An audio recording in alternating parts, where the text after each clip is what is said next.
Man is not forsaken on earth. He is a child of God engaged in constructive work, temporarily clothed in flesh. He is a student in a meritorious school where he must learn to raise himself up. The human struggle is his opportunity, his set of tools, and his textbook. How childish to imagine that the mere ringing down of the curtain or physical death would settle transcendental questions of the infinite. One life is but a single act, one body a garment, one century a day, one task an experience, one triumph an acquisition, one death a breath of renovation. How many lives, how many bodies, how many centuries, how many tasks, how many triumphs, how many deaths are still allotted to us?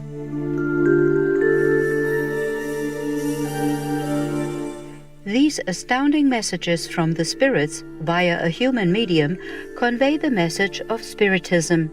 Spiritism emerged in the mid-19th century through the findings and philosophy of French educator Hippolyte Léon Denis Rivail, also known as Allan Kardec. Contemporaries of Allan Kardec included Spiritist philosophers Léon Denis and renowned author Arthur Conan Doyle. Spiritism followers explore the nature, origin, and destiny of souls, often through afterlife communication conveyed via a medium.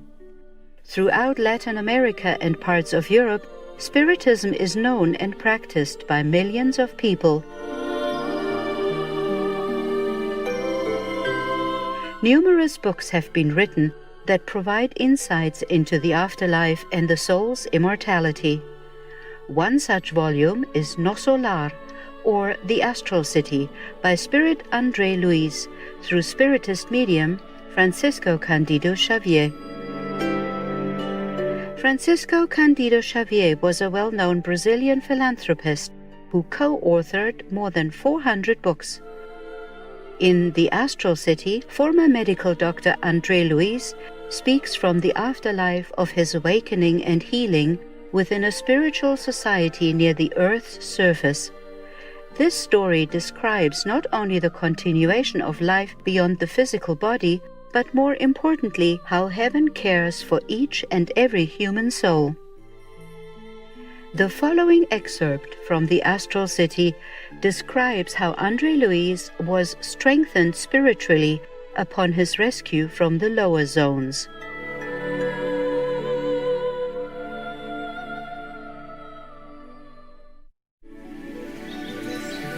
Chapter 7. Lysias Explains. Lysias came daily for my treatment, and Clarence continued to visit me regularly. I began to feel at ease as I endeavored to adapt myself to my new situation. I noticed, though, that I would quickly relapse any time I began to dwell on my problems. The anguish, the fear of the unknown, and the discomfort of maladjustment would all return. Yet, in spite of everything, I felt a certain inner stability. I derived great pleasure from leaning out of my window and gazing at the vast horizon. I was impressed by the difference between my surroundings here and on Earth. Nearly everything seemed to be an improved copy of Earth. The colors were more harmoniously blended, and the very substance of things to be more delicate. The ground was carpeted with greenery, and I could see large trees, rich orchards, and delightful gardens everywhere. A range of hills with light-crowned summits stood beyond the plain on which the Astral City was situated, and graceful buildings appeared at regular intervals a short distance away. These buildings, of various styles, had one thing in common: a profusion of flowers at their entrances. I noticed some charming little bungalows among them, surrounded by colorful roses springing up from among the ivy that covered the walls in contrasting colors. Birds with brilliant plumage flew about, alighting in groups from time to time on the tall, bright white steeples that reached for the sky. As I continued to watch curiously from my window, I was surprised to find some domestic animals among the trees some distance away.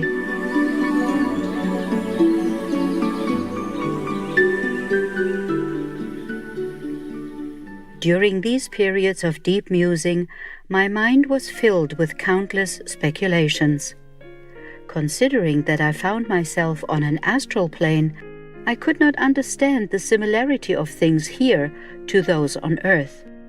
Lysias, my obliging and constant companion, was always ready to explain. Death of the physical body does not take man instantly to miraculous spheres. Every evolutionary process progresses through graduation. There are countless planes for discarnate spirits, just as there are many wondrous regions for those still in flesh. All souls, feelings, forms, and things are governed by the principles of natural evolution and hierarchy. Only the fact that I had stayed under treatment for so many weeks without a single visit from someone I had known on earth worried me somewhat. Surely I was not the only one in my circle of friends and relatives to be struggling with the enigma of death. My parents had departed before me, as had various friends. Why, then, had none of them come to see me during my recovery to bring a little cheer to my aching heart? I would have been satisfied with even a few moments of consolation. One day, when I could no longer silence my doubts, I asked my attendant, "Tell me, dear Lysias, is it possible to meet those who left the earth before us?" "Why, do you imagine yourself forgotten?" "Yes, in fact I do. Why has no one come to see me? On earth I always relied implicitly on my mother's devotion, yet to this day I have heard nothing from her, or from my father, who died 3 years before me." "Well, you are mistaken about your mother. She has been helping you night and day since the crisis you passed through before you arrived here. She doubled her assistance when you fell ill for the last time. You aren't aware yet, are you, that your stay in the lower spheres lasted over 8 years? In all that time, she never lost hope and often came to the Astral City to intercede on your behalf. She enlisted the services of Clarence, who began visiting you frequently until the moment when you, the conceited earthly doctor, remembered that you were also a child of God. Do you see now?"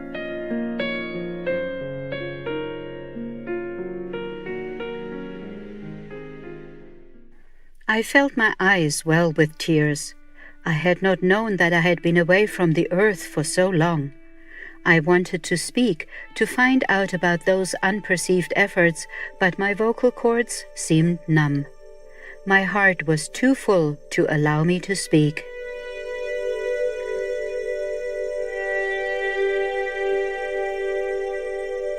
"On the day you prayed with all your heart," continued Lysias, "when you realized that everything in the universe belongs to our Almighty Father, even your tears were different. As you know, rain can at times be creative, at other times destructive. The Lord doesn't wait for our prayers to love us.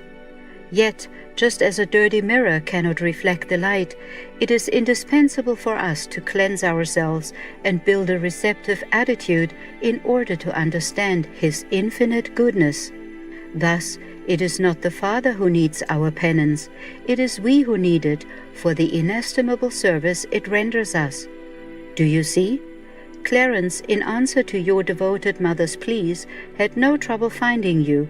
It was you who took so long to find Clarence. I was told that when your mother heard you had broken through the shadows into the light, she wept for joy." "And where is my mother now?" I cried at last. "If possible, I should like to see and embrace her, to fall on my knees at her feet." She doesn't live in the Astral City, he informed me. She inhabits higher spheres where she works not exclusively for you, but for the good of many. Noting my disappointment, he added, "She is sure to come and see you." When one earnestly wishes for something, it is already half obtained. Here we have your own example. For years you wandered at random, a prey to fear, distress, and disillusionment. Yet, as soon as you felt the necessity for divine assistance, you expanded the range of your mental vibrations and obtained vision and help. Encouraged by the explanation I had just received, I exclaimed resolutely, "Then I wished it with all my heart, and she shall come." Lysias smiled knowingly, and as he took his leave, he added this friendly advice. "Right, but keep in mind that all deserving petitions should contain 3 basic prerequisites: an active will, persevering work, and merit. In other words, one must first wish, then work towards that wish, and finally be deserving of what he requested." He departed smiling, while I fell into deep meditation, wondering how such a vast program could have been expressed in so few words.